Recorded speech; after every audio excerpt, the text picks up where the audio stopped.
Again, welcome everyone. I'm going to now be passing over to our moderator, Jasmine, who will do a quick introduction and introduce our panelists. Hello, everyone. Good morning. So I'm really excited to be here today. My name is Jasmine Shaw. My pronouns are she, her. I'm a systems engineer, a Carleton U alumnus, a mentor, and an advocate for diversity in STEM. And I have the pleasure of moderating today's panel on elevating the voices of gender minorities in engineering and information technology. Carleton University's Faculty of Engineering and Design takes great pride in hosting and participating in conversations like the one today. As someone who has participated in several events like this one hosted by the faculty, both as an attendee and a speaker, I can tell you firsthand that I always leave with new insights and renewed inspiration about our profession. I'm sure that many of you have been in Zoom events since the pandemic, but I would like to run through some housekeeping rules today. So all microphones and videos have been automatically turned off because this is a webinar. We will also be recording the session, so if you would like to remain anonymous on screen, please consider changing your screen name to just your initials. And at the end of the session, there will be a time for the audience Q&A, and we invite you to ask your burning questions for our panelists in the chat. So we have a very impressive lineup of panelists today, so let's meet them. First is Dr. Ieee, a fellow of the Engineering Institute of Canada, EIC, and a full professor in the Department of Electronics at Carleton University. She is also a Canada Research Chair, Tier 2 in Nanoscale IC Design for Reliable Optoelectronics and Sensors, and IEEE Canada's Chair of Women in Engineering. Her expertise is in silicon photonics and its applications in telecommunications, data communications, biophotonics, and renewable energy. She is the elected chair of the IEEE Canada Women in Engineering since January 2021.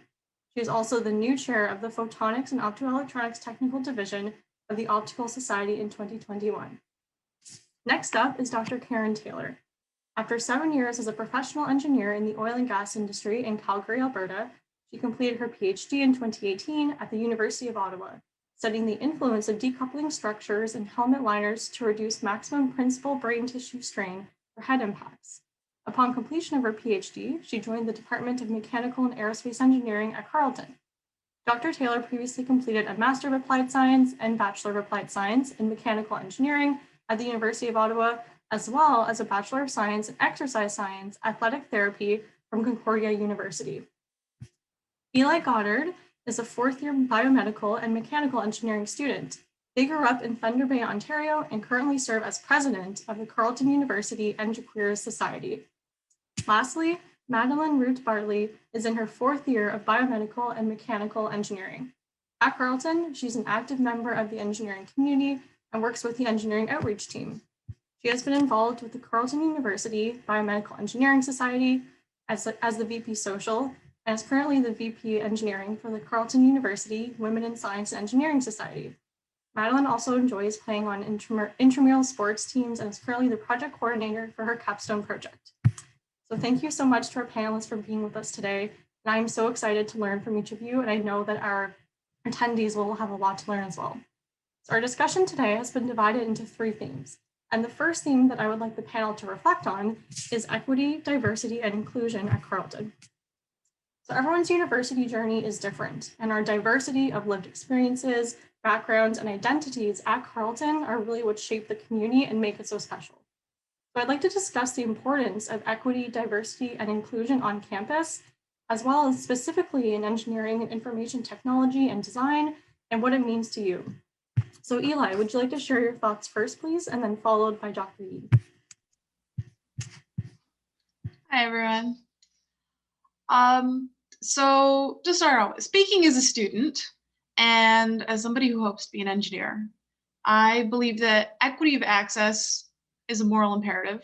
It's a moral responsibility to ensure that everyone has access to the tools to better themselves. Diversity has been proven many times to be a boon to innovation, and inclusion is the method through which you build diverse teams and communities.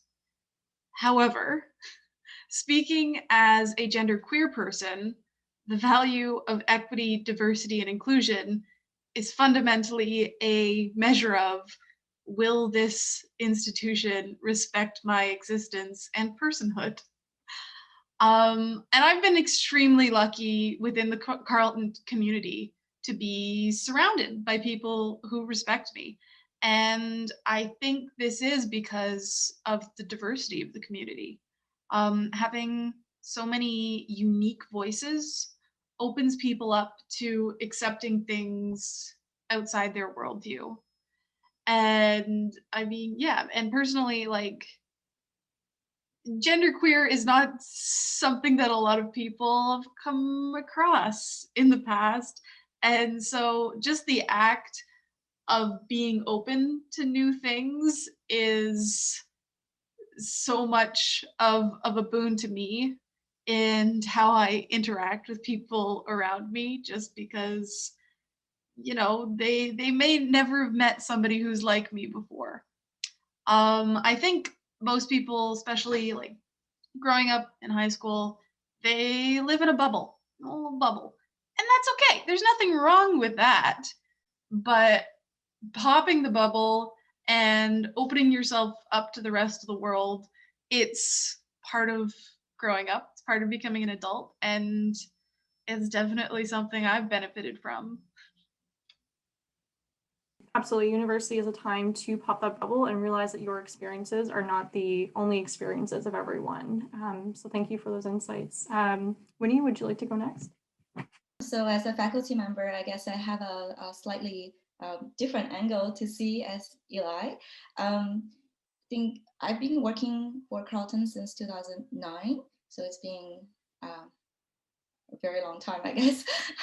I think personally, I think Carleton University has done a really, really great job in promoting and including an equitable and inclusive environment for students. So over the years, I can see that the university has really done a lot of extra effort to help to create this really nice environment. So number one, obviously, we want to create a very safe space for students to learn and express themselves. So I think Ieee has mentioned a bit about her experience. And also, we want to really create a lot of resources for the students. So I want to mention that Ieee Carleton University is a world awarded student chapter that does a lot of women in engineering or just the Ieee related professional activities. And then this group has won so many awards in the past. And if you're interested in getting support or getting, you know, technical support or mental support, you can go to ieeecarleton.ca. So they have a lot of activities planned out for the students. And also, I think personally, in the past, I guess 10, 11 years, as a female faculty, I guess I'm in electrical engineering. So in electrical engineering, I'm the only female professor in the department. So in the past 10, 11 years, I have to really reach out to the female students in my department. And I have been their mentor for things they want to discuss with. So I think that's also really provide some support for the students who really need some kind of personal guidance in the difficult times. So what I'm speaking is more about women in engineering because I play a big role in that. But this is the same with everybody else, right? So I think male students also encounter their problems in different angles. So the faculty members are really willing to help every student to really create an environment that they can really do well in this university. So if you come to Carleton, so please keep in mind that you can pick a professor that you feel that you're close to, then just reach out to him or her, and I'm sure that we are happy to help you with whatever your question or your problem is.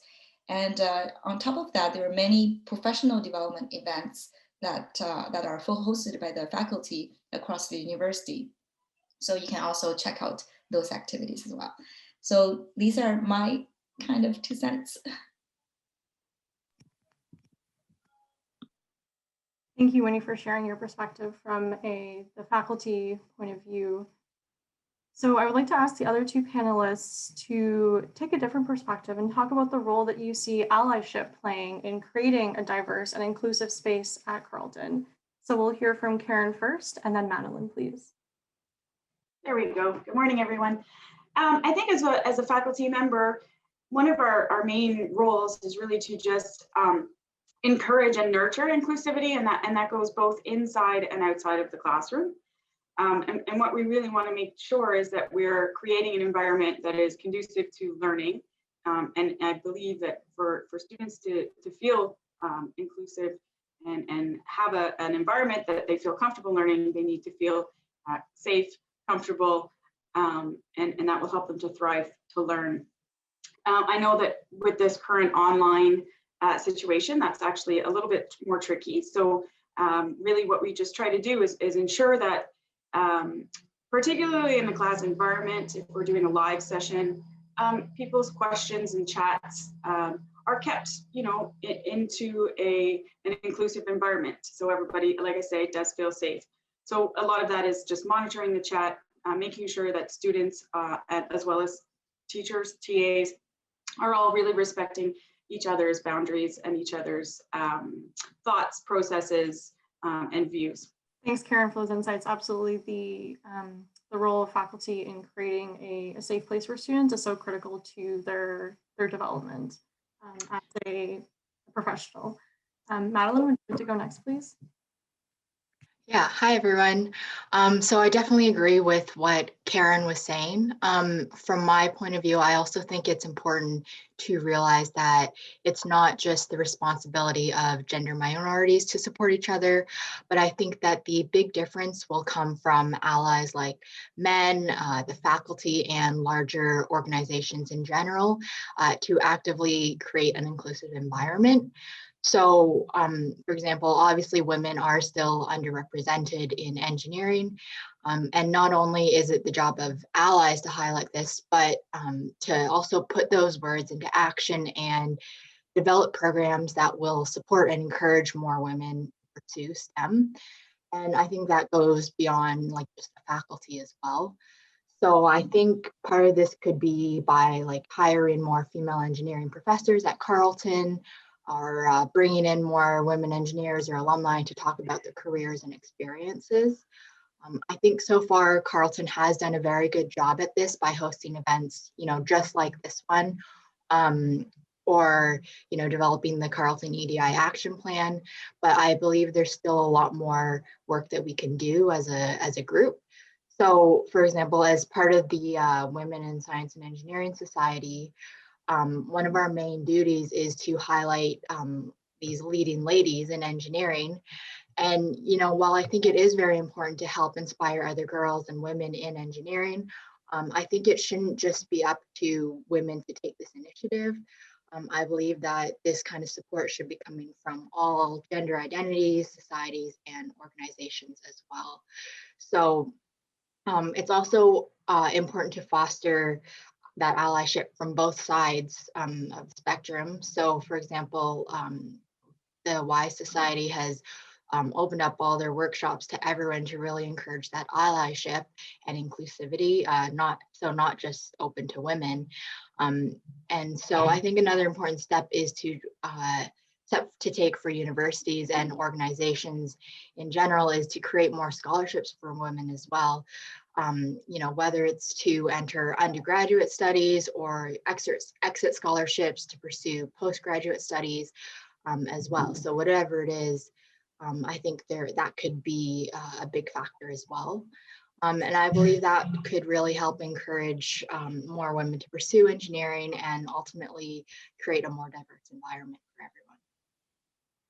Thanks, Madeleine.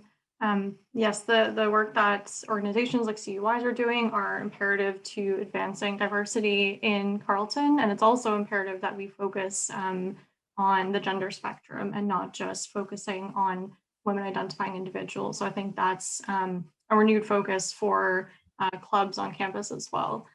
So shifting gears a bit to the university experience and journey itself. So whether you participate in clubs or co-op, join the engineering musical, or run for an elected position in a student society, I would like to hear from our student panelists on what their outside of the classroom activities at Carleton University look like? What have you taken part in? What did you learn? And where has it led you? So we'll start with Eli, please, and then Madeleine.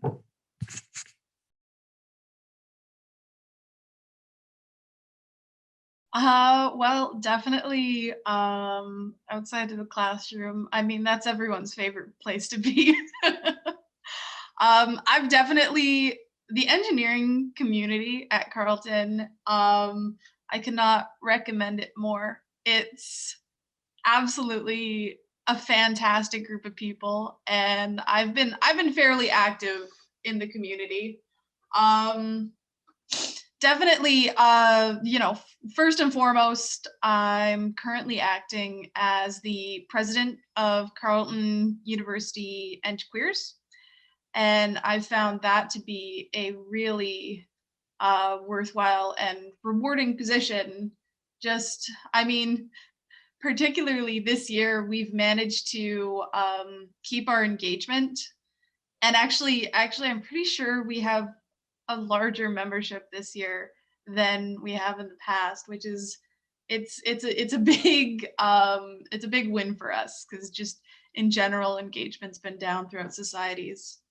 I've also been involved with Enfrosh, which, I mean, that it's everyone's starting point in engineering, or it's most people's starting point in engineering, participating in Enfrosh. And I mean, especially when getting first years involved and, you know, getting them to show up to your events so that you have people, you know, 2 years, 3 years in the future is so important. I mean, it's really the cornerstone of our community. And so first year I was a frosh, and then every year since I've been a facilitator, you know, facil. And it's been a really engaging experience. It's so fun meeting all the first years every year. Other than that, I also participate in the Carleton University Engineering Musical, which I know it seems like, you know, it's definitely interesting for engineers to put on a musical, but it's really in most years, and this year's it's a little bit more time commitment, but generally it's a very low time commitment thing. You know, you go in on Sundays and we practice, and then at the end of the year we have a full musical to put on.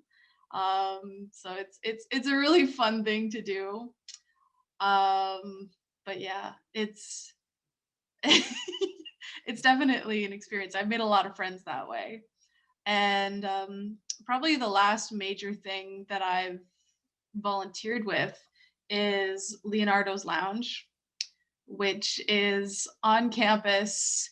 There's a little, basically like kind of a tuck shop / cafe kind of thing, dip-in-our style thing in the engineering building. And it's 100% run, staffed by student volunteers. And so it's the cheapest food on campus.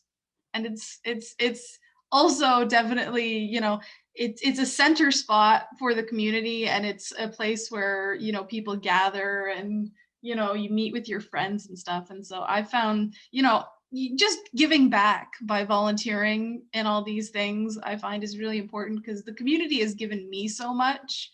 And so personally, it's just really important for me to be able to give back. And so that's been really rewarding and really engaging, and, you know, feeling that sense. I've been saying community, but it really is, you do get a sense of community just through, you know, all the things we do and all the things we do for each other.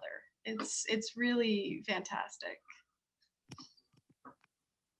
Hearing you talk about Enfrosh and Leo's and the musical definitely is making me feel pretty nostalgic. So it's awesome to hear that all those traditions are carrying on years later. Madeleine, would you like to share some of your experiences in the engineering community? Yeah, definitely. Thank you. So I guess outside of the classroom, Like Jasmine was saying, I've been the VP Social for the Biomedical Engineering Society at Carleton, and I'm also the VP Engineering for the QY Society. So I guess if I'm being completely honest, I was kind of taken aback with all the new things going on during first year. So I didn't really start to get involved in extracurricular activities until about my second and third year. But ever since I did start getting involved in those extracurricular activities, um, like, joining clubs and societies or sports teams, that kind of stuff, I really realized how much fun it was. And I think it's a truly great way to meet new people, like Eli was saying, whether they're in your engineering program specifically, or if they're in a completely different faculty as well. So I think sometimes you do have to step out of your comfort zone a bit, but I found that it's definitely, worth the risk, because you get the opportunity to work on some really rewarding projects or meet some really great people as well. I've also found that the more you get involved and the more you put yourself out there, the more doors open for you as well. So, for example, as soon as I joined one society, I kind of got recruited to join more and more societies. And I also think it's important to mention that having those extracurricular activities on your CV can also really help distinguish you from your classmates and colleagues, because it shows that you're able to manage your time well and multitask between schoolwork and extracurricular activities. And more importantly, I think it shows that you've developed those soft skills that employers really look for. So like communication, leadership, teamwork, all those skills that you gain from being part of a society or club during your school.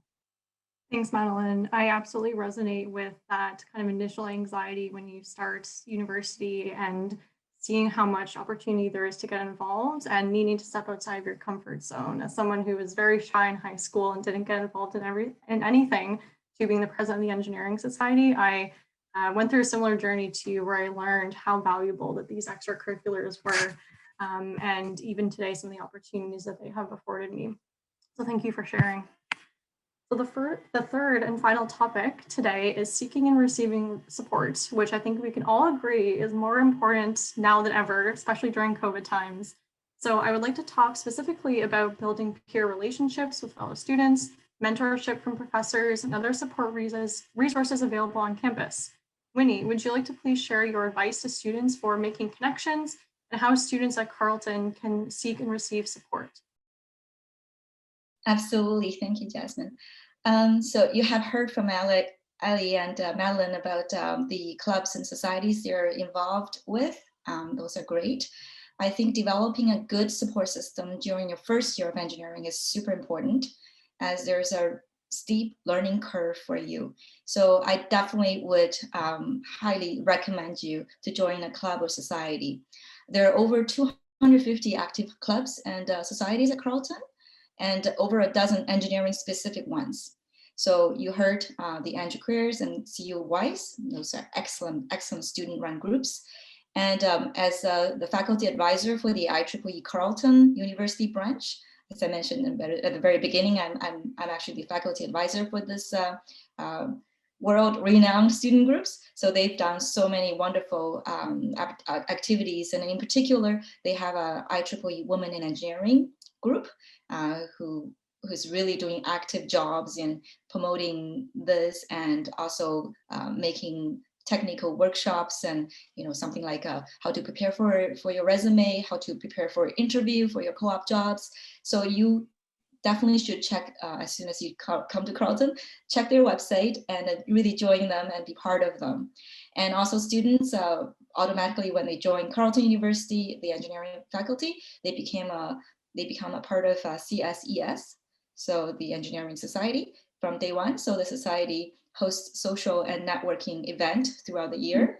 So I can't stress more that attending these networking events is really important for you to have your connections for the rest of your academic career, right? So really, just really push yourself to do that. I know a lot of students are very shy, because I remember when I was a first year student, I didn't know many people. I was very shy. I didn't know if if I go to these large social events, what do I do? Because I don't know anybody.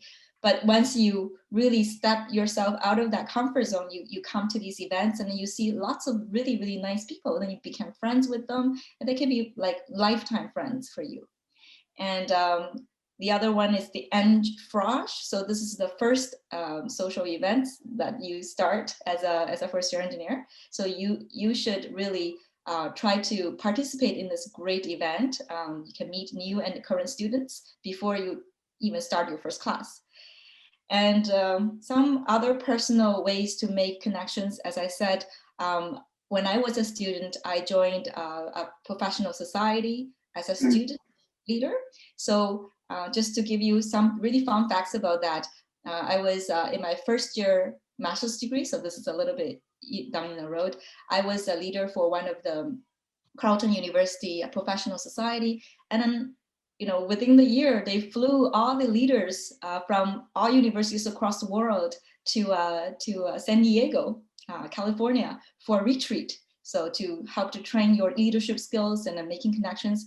And this is back in like 20 years ago, right? So I still remain friends with some of the people I met there. So this gives you really excites you and encourage you to be part of the network, and then you make nice connections. You feel that this experience is really, really eye-opening for you, right? Who, as a student, like I have never traveled to San Diego, and then they flew us there. Everything was inclusive by them. They paid for us, and then they created all these nice workshops to help us to become future leaders. So absolutely. So join as many societies as you can and make nice connections.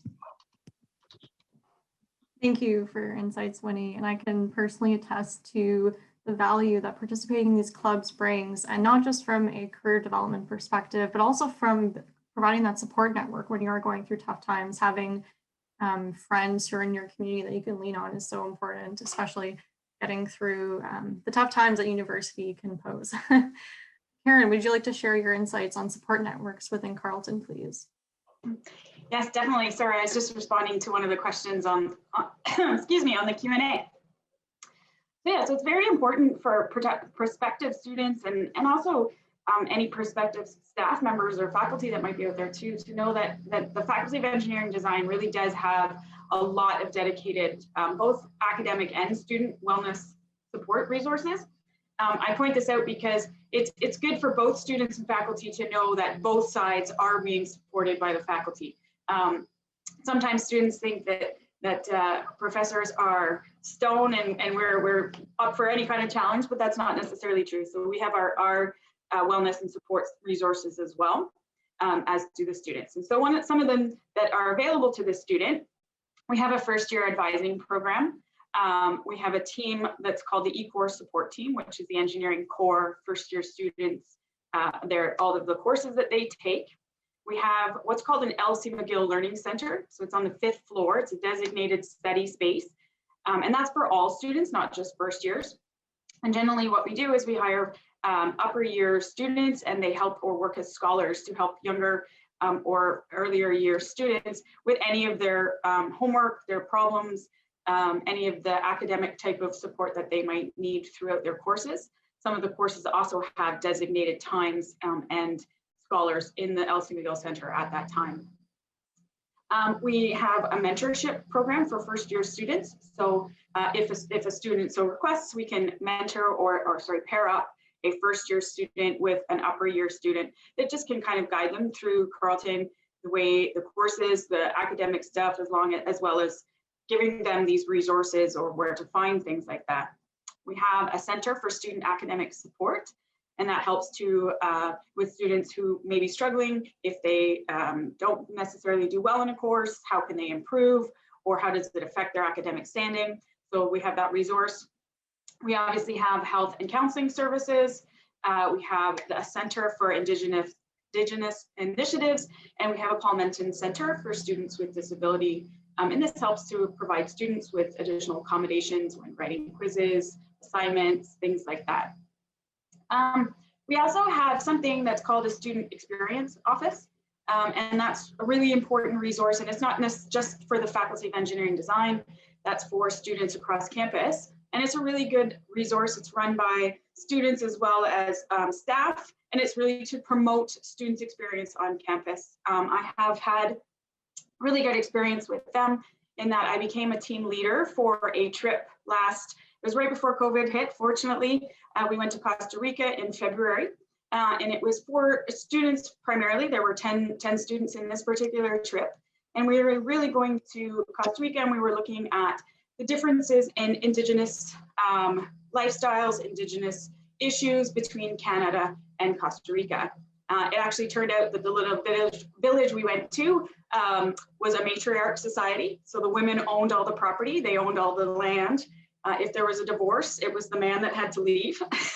So it was really kind of interesting that the university reaches out and kind of is able to provide these type of opportunities for students. There was numerous other trips as well that had different types of themes to them, but it's just nice that the students can have this student experience set up for them. They also run other programs like therapy dogs.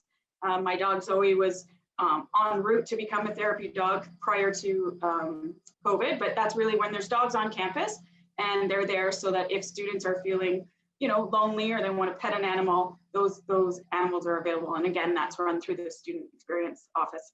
So anyways, that's probably about it. There's lots. I think the biggest thing is for students, once they first get to campus or first become a student at Carleton, is really to ask if there's something that they want, ask a faculty member, ask a staff member, because like we've heard before, there are 250 clubs.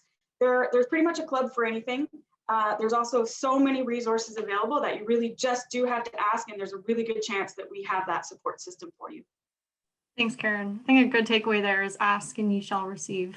Yes, it's just basically most support systems are set up at Carleton, and we do try to make it viewable, but sometimes you don't know that those resources are there. So chances are, if there's something you're looking for, we do have it set up already. Mm-hmm.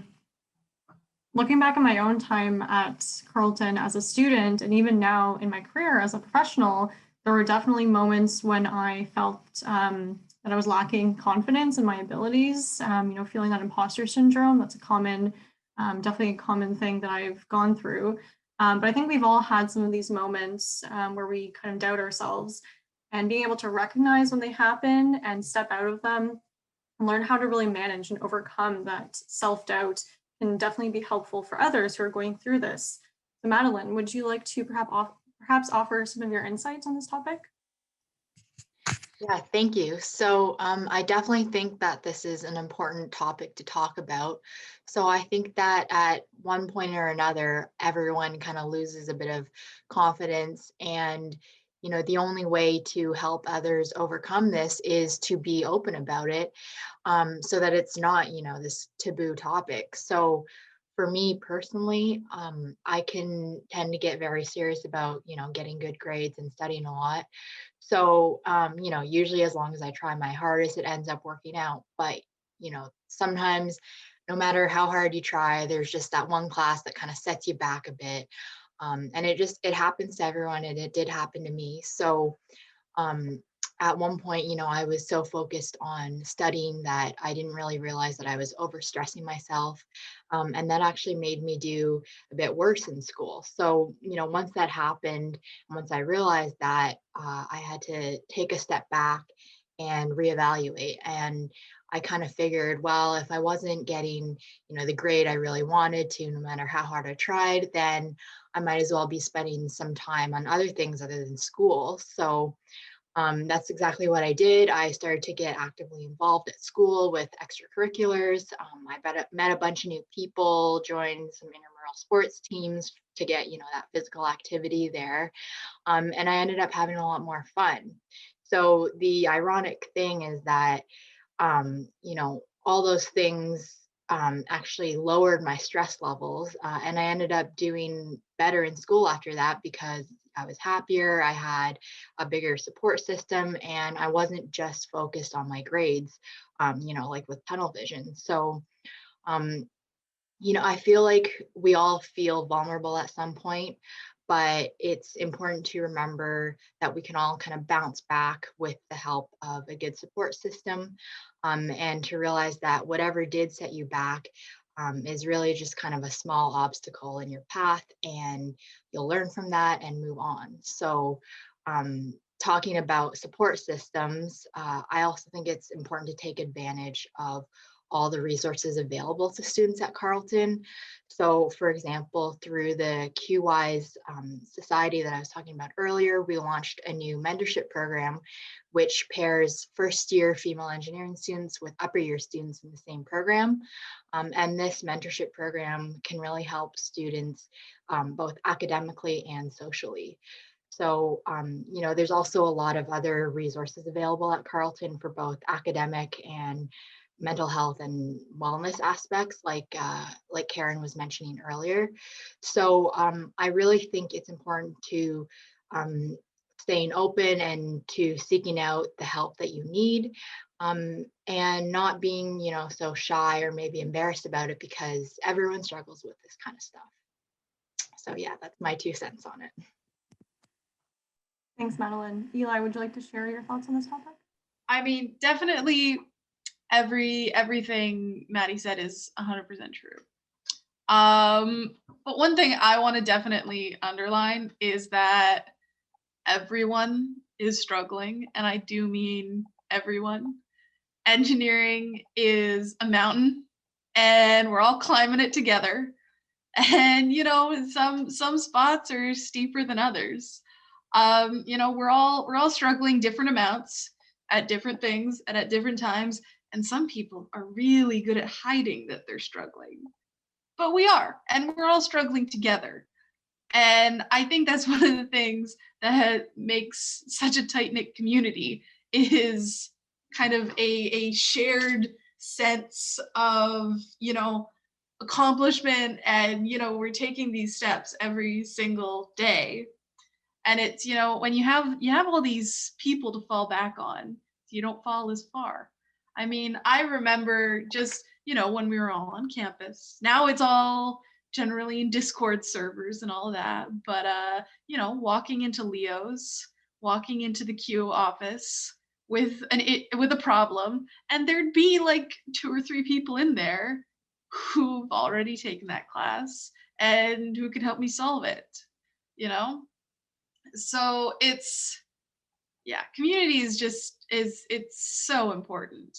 And I mean, beyond that, just kind of going on off my experience, counseling services, I highly recommend, you know, as soon as you're struggling, there's walk-in hours you can go to, and there will be somebody there who knows the system at Carleton and who knows what your next steps can and or should be. Definitely, like, you've got to be to a certain extent proactive, and you know, it becomes difficult when you're struggling because you weren't proactive. But definitely on at the beginning, stuff like past workshops, highly recommended. It's peer assisted study sessions, and what it is you go in, and there's an upper year student who's taken the class before and has prepared stuff for you guys to all do together to learn, and it's very helpful. They only do it for classes where there's a demonstrated need for it. So definitely, if your class has a pass session, I highly recommend going to it at least the first few times just to check it out and see if it's something that helps you. I think everybody else has really mentioned most of the supports on campus that exist. So yeah, really what I want to underline, you know, everyone's struggling. Everyone's struggling. There's no shame in it, and you just got to get through. And an analogy I really like is, you know, engineering, it's like all kind of adult life. You've got 100 balls in the air. Some of them are plastic and some of them are glass. And one of the best things to learn is which ones are plastic and which ones are glass. Because you know what? It's sometimes you gotta drop a few balls, and it's better to drop the plastic ones than the glass ones. I also love your quote about having so many people to fall back on so that you don't fall as far. It really resonated with me. So thank you so much, panelists, for your insights on all of these topics. So we're going to move into the Q&A session now. So I would like to invite members of the audience, if you haven't already, to answer some to pose some questions to your panelists using the Q&A function in Zoom. We already have a few lined up, ready to go. And I would like to focus the questions on some of the more narrative and storytelling. I know there's a lot of questions in here about getting a co-op job and how many women identifying people are in the programs. But I think some of the interesting stuff is really in the stories. So let's focus on this question here. So Eli, when you're a first year engineering student, what does it take to get involved in extracurriculars? Let's see. Yeah, does it take a lot of you to get involved in the extracurricular programs, and how accommodating are classes and co-ops with the rest of your life? Well, I would definitely say, as for accommodating, some classes are more accommodating than others, but definitely classes come first. And to a certain extent, you've got to make the rest of your life accommodating to your classes rather than the other way around. As a first year, to a certain extent, you know, it takes some time, but the amount of, you know, rest and enjoyment you get back, I'd say makes it worth it.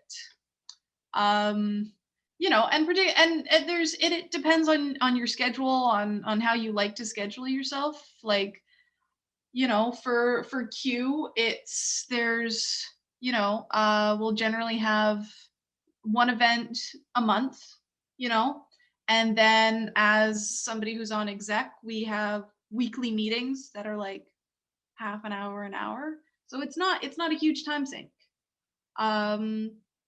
But it really depends. It depends on how you like to structure your time, and, you know, also what classes you have that semester. Definitely what classes you have that semester changes a lot. Thank you. Okay, so let's jump to another question. So this could be for any of the panelists. Feel free to jump in on this one. So how did you grow your network and allies to support you throughout both academia and in industry? So I think your network really starts to begin during your academic career. So one of your first allies is going to be your professors. Your professors are also linked. Most professors do research as well. So a lot of them are linked to industry and can provide you that link as well. Another resource we have here, first year Carleton engineering students will all take an E-Core, both 1055 and 1056 class. And so for the fall semester, you'll take a course and it will introduce you to 12 guest speakers. Each of those guest speakers will either be an industry professional or a professor that's doing research in your specific field of study. So if you come into aerospace, your first semester, you will see 12 guest lectures on aerospace engineering that's being done in and around Ottawa, as well as some more diverse, or like some international, but also some Canadian-wide experiences. And then in your 1056 class, which is in the winter, you'll be exposed to 12 guest lecturers from other disciplines so that you can kind of get to see what other people are doing in other fields as well. So this is a really good start. So if you go to these lectures, you can meet these industry professionals, and they're a really good link too. I think another resource is if you're in the co-op program, you'll be sent out into working environments and you can make your links there. Another really good resource, sorry if I'm continuing, is actually just your fellow students. Those fellow students that you're in school with now are going to go out into the world and become engineers. So if the bigger network that you make, and not necessarily just in your own faculty or your own department, but within the engineering society as well. That's why these societies are so great. You get to meet people from different departments. because those people are going to go out and become industry professionals. So having that resource. And then it just really starts to grow exponentially from there, I believe. And you meet like-minded people, you meet people that are not like-minded, and it's great to have that whole entire system. But I really truly believe that the allies and the networks that you make begins at university. Yeah, may I add to Karen's wonderful tips? So as a faculty member, I do a lot of research, and I have some undergraduate students who help me. So for example, I brought two of my undergraduate students to California for an international conference, and I think they were third-year student at the time. So they made connections right there because it's first time attending anything international. So they really had a really great time. So during your undergraduate studies, if you're interested, there are also research opportunities that the university really support, and you can apply for these positions. And if you do a really wonderful job, your supervisor may send you to an international conference, right? So that way you can really create research-based connections with the international people. So that's very exciting for them. And I can't stress enough that you should participate in the societies, as I'm heavily involved with Women in Engineering for IEEE. All my students, undergraduate and graduate students, are all kind of involved because I push them to organize workshops and stuff. So they make connections that way as well. And by seeing that they have organized some big events, for example, they feel really accomplished because, oh, I talked to this international researcher and invited this really important person to come to give us our society a talk, right? So that way they also make their own personal connections. So that's my two additional comments in addition to Karen's. Thank you.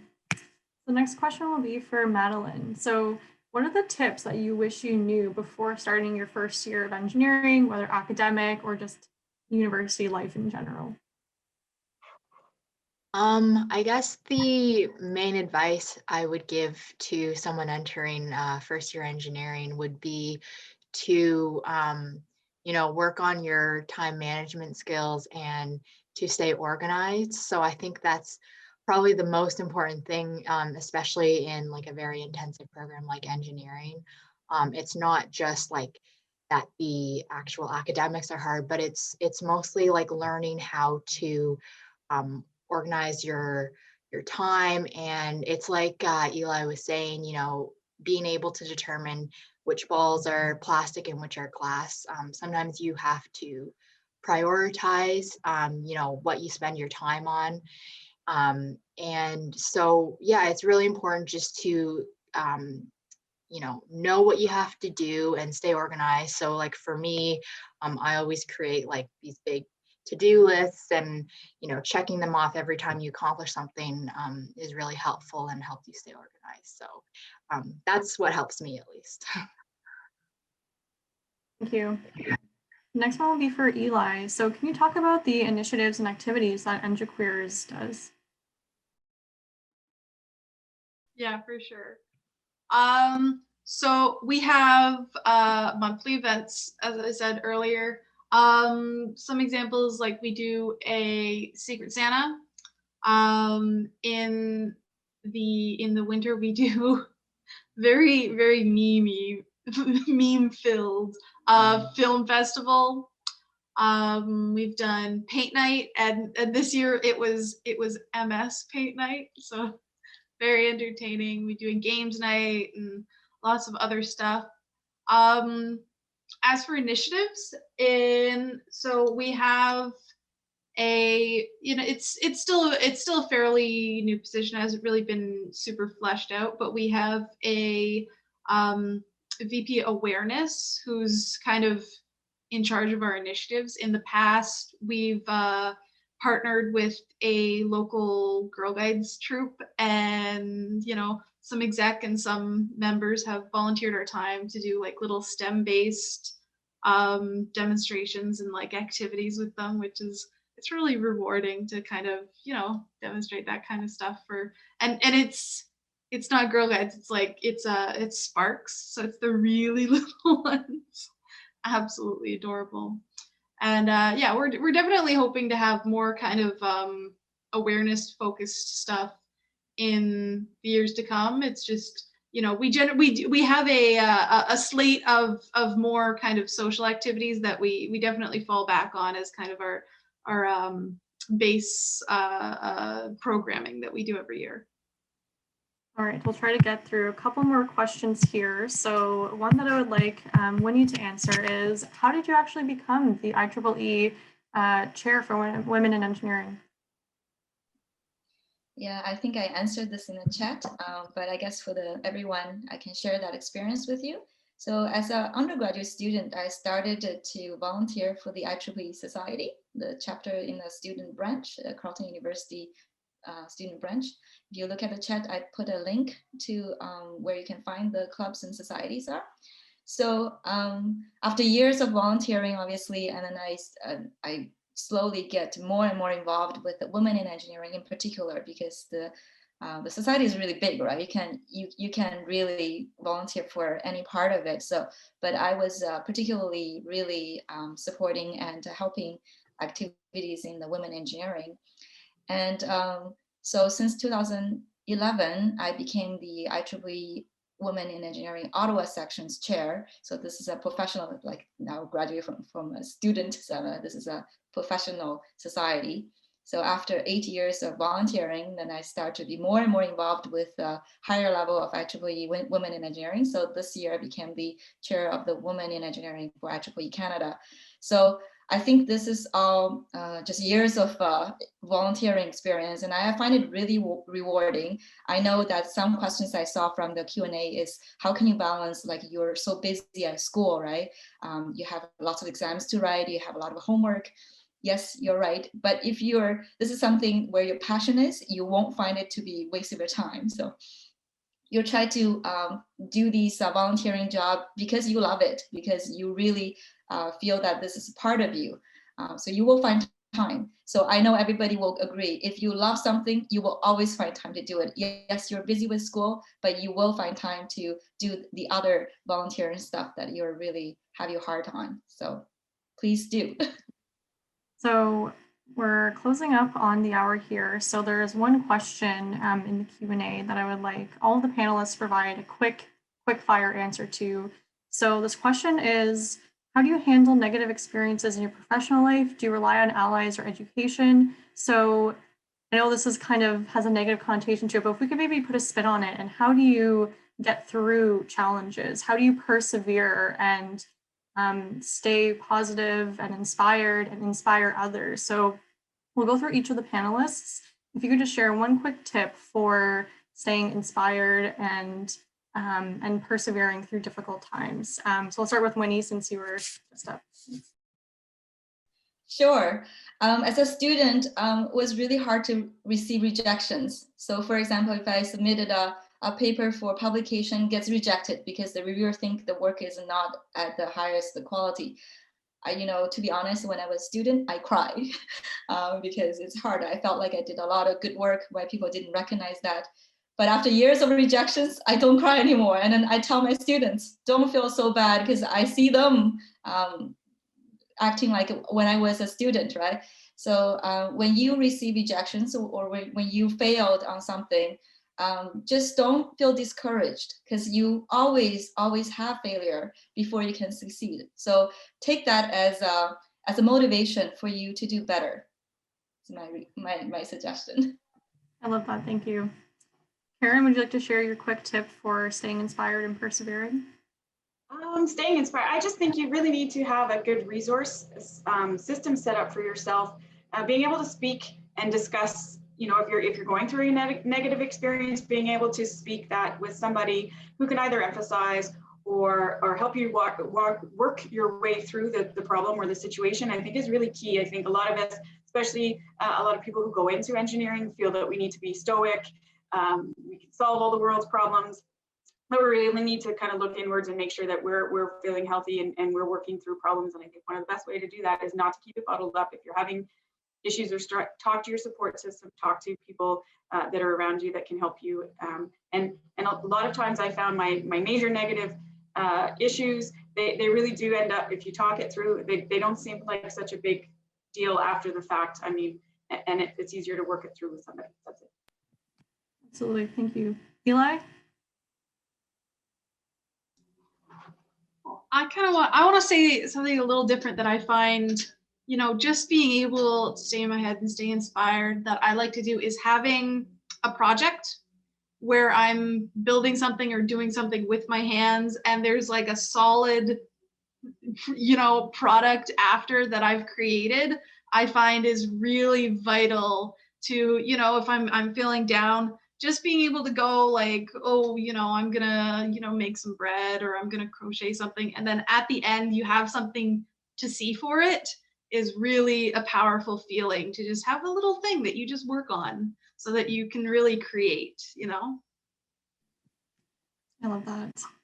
And Madeleine, what's your tip for perseverance? I guess I'm kind of going with what Karen said earlier, but I think it's really important to have a good support system. So whether that's, you know, your family or friends or even professors at school, it's important to have those kind of people around you, so that when you do have obstacles and, you know, everyone meets them, that, you know you're not alone in everything, and people are going through the same thing. And I think another important thing about, you know, persevering, I guess, is just to have like a concrete kind of end goal, a long-term end goal, and keep that in your mind, and, you know, don't stop until you get to, you know, where you want to be. No matter how many kind of obstacles are in your path, it's important to just keep striving for what you want and what you love and what you're interested in. Absolutely, knowing where you're going is so important. So thank you so much, panelists, for answering all those questions. That's all the time that we have today. So thank you to our audience for asking those questions, and to Winnie, Karen, Eli, and Madeleine for your inspiring words and insights. So if you're interested in learning more about the programs or resources available at Carleton, then we invite you to connect virtually with the Carleton ambassadors.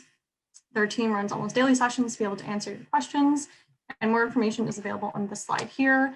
And there should also be a link in the chat for you to check out. So thank you all, and take care. And I think we'll end on a positive note that we're all in this together. Thanks, everyone. Definitely. Thank you very much, Jasmine.